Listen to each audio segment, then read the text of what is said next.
down there. Did it take you a second to get up from that one? It did. It felt kind of hard, but it was worth it making the catch. Did you, I mean, I know you played a little receiver last year at the end of the season, but I mean, did you feel, I guess first, how has the transition been, and did you feel like it would be a smooth transition? Did you feel like you could make that change? Oh yeah, most definitely. I've always had, some receiver background. I mean, even at Wisconsin as a freshman, I split it, receiver and defensive end. But I had, I got the feeling to actually be out there, and even my sophomore year, I played a little bit of receiver. So transitioning back to receiver from the H-back position, it wasn't too much on me. How different is your role this year? Is it very different, or is it pretty much just the same thing with the new title? I feel like it's pretty much the same thing, just with the new title. I mean, I'm doing my basic, tight end fundamentals, just a little more running after receivers spread out. Who's the defensive back you knocked you over there? Who made the catch? Ryan Lewis. Man, he's about your size, I think. Yeah. Ryan Lewis, he's a good athlete. He can run, So going against, some of our defensive backs, Ryan Lewis, got to really be on your Q's and X's and O's.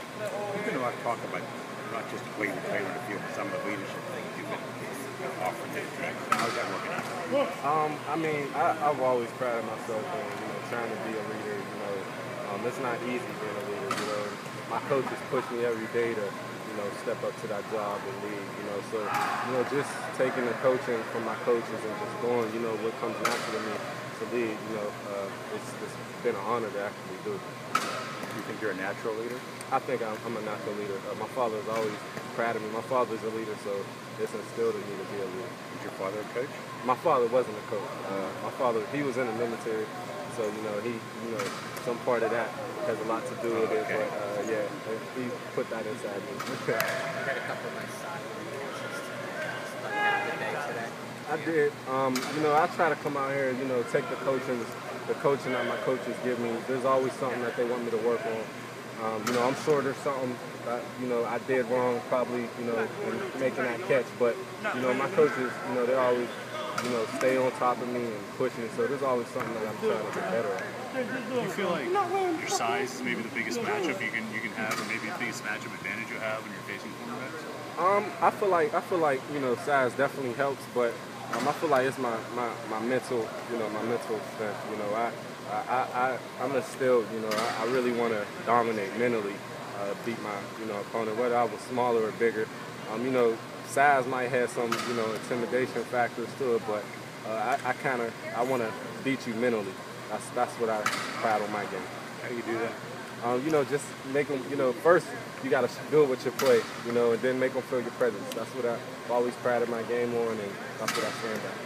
What, I mean, you won't know until you get into it and see, but like, what do you kind of expect to see this season with Tyler Boyd on the other side of the field? What do you think defenses are trying to do against you guys? I mean, Tyler Boyd is a phenomenal athlete. He made, tremendous catches last year, so there's going to be, a lot of attention to Tyler, and, when, Tyler's not making plays on the opposite side, maybe because he's double teamed or something, I got to step up. I got to, when the team's looking at me, I got to make those plays and step in. Do you think you guys complement each other pretty well so that the teams won't want to double team them because you'll be open? Well, they will be. They will. That's the goal. Is definitely take the pressure off of him, and because he had a great year, so they're going to put pressure, and try to put somebody over top of him. So that's my job. I got to step in and make plays so that they can play us true.